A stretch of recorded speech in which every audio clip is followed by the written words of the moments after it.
Welcome back to Legends with Derka, where today we're going to break down the newly buffed Italian battleship Roma, talk about how she performs now, and give you some gameplay tips on how to get the most out of her. Man, I see this ship being played wrong all the time. So, without wasting any more time, sit back, relax, and enjoy.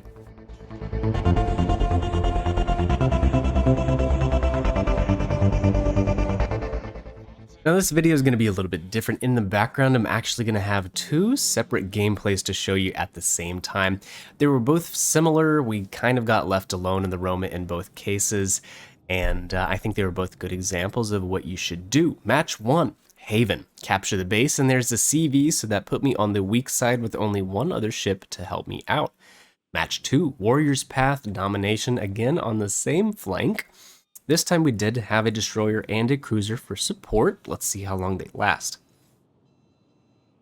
Before we get going in those though, we can look at the build and how I set up the Roma, especially now after the buff.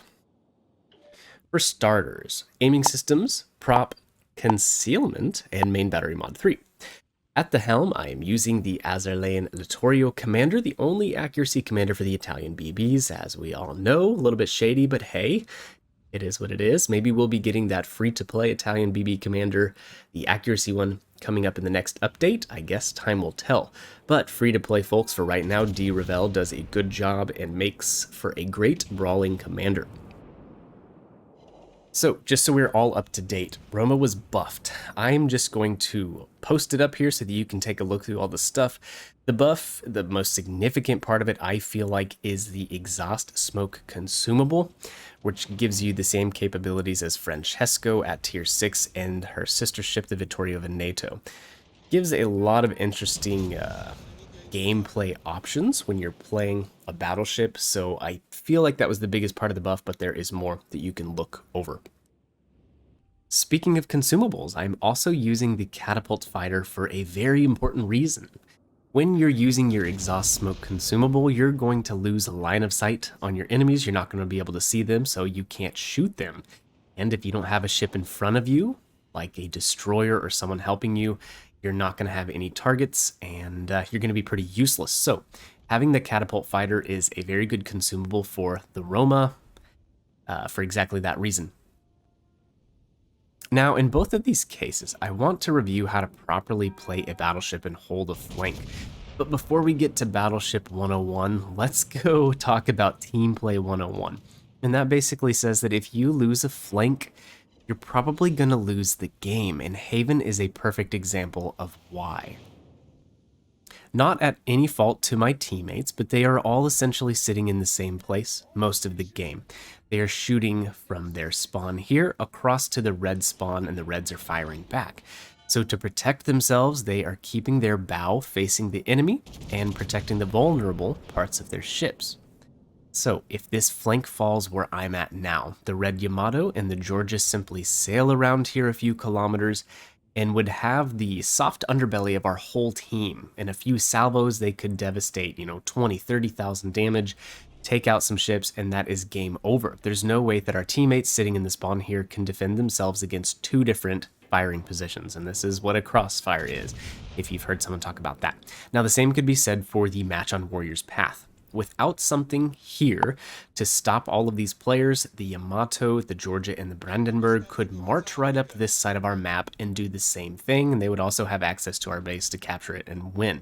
It's really that simple. If you spawn and you immediately leave your flank, you're screwing your team. It's going to make it so much easier for the red team to get good positions and win the game. Now, I get it. It doesn't always work that way. If you're alone, like I am in both of these games, or eventually will be in one of these games, against overwhelming odds, you feel like you just have to bug out. But let's talk about a few things that you can do that can help you stay in the fight, hold your flank a little longer, and if anything, just, delay the inevitable.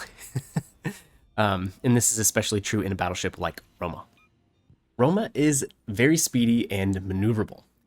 Now, the most common thing a player will do in a ship like Roma, think Iowa, Massa, Bama, JB, Ritchie, Vlad, Yamato, ships that have double turrets up front, most players are going to park. They're going to sit bow in with their bow facing the enemy, and this is just a truly thoughtless way to play a battleship, and it's a mistake for so many reasons, so let's start pointing out why.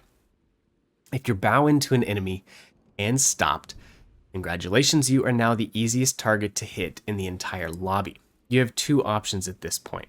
One, slowly reverse or go forward. It's easy to track you, to know what you're going to do, and it's very easy to hit you. So this leaves you very vulnerable to HE spamming ships. Cruisers can hit you without even trying, just left trigger, right trigger, over and over again until you're burned down. And enemy battleships can hit you, farm your superstructure, carriers, so on and so forth. So a lot of players will get a little too far forward in this bow-in position, quickly realize they're in a world of hurt, and all they can do is try to slowly reverse out, and it's going to be too late. Roma has so much more to offer, even than the other big battleships, but you can learn this playstyle and use it on all of your battleships, and that is basically just to stay on the move.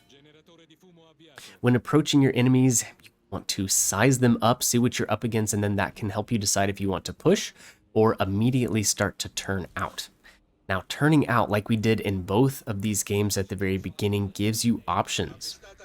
You can kite away, draw their attention.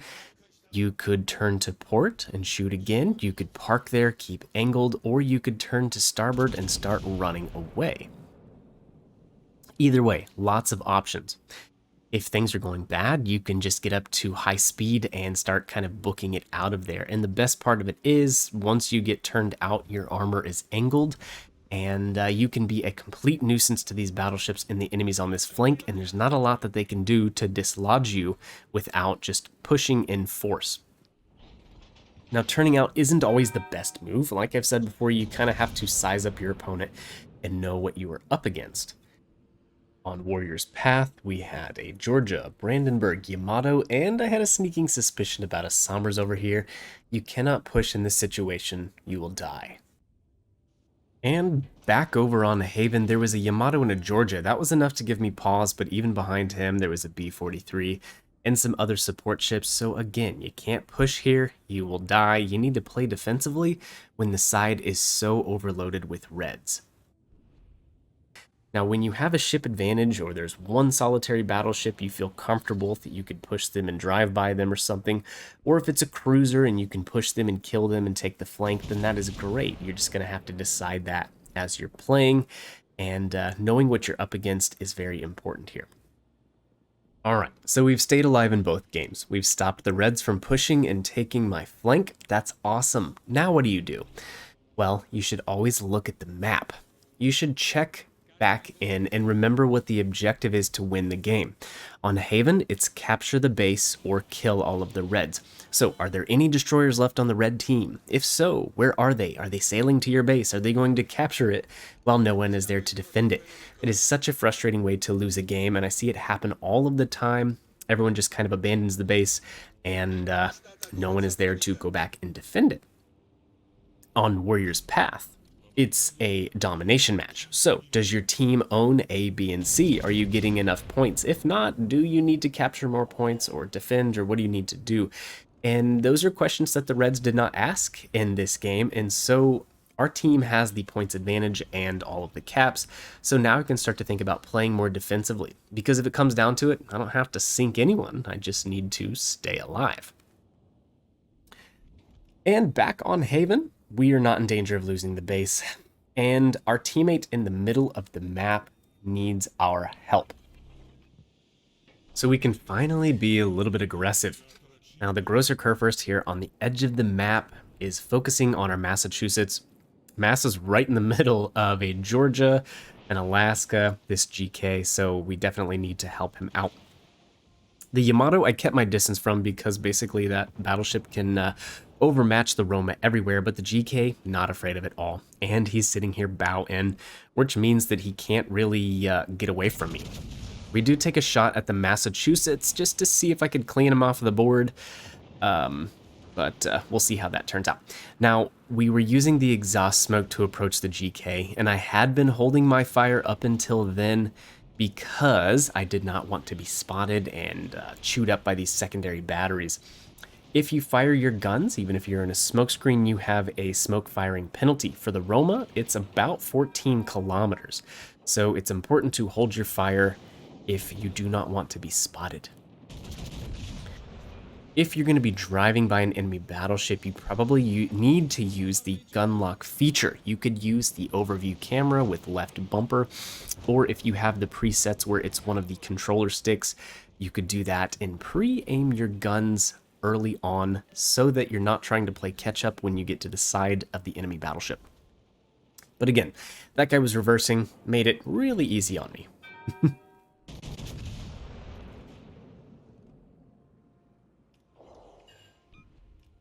Back on Haven, the enemy team has the ship advantage by far if you really look at the ships and all their destroyers, but we have the points lead, so it's time to start sailing away here pretty soon. One last situation where you might have to abandon your flank that we didn't talk about is if there's a really strong destroyer alone with you on the flank.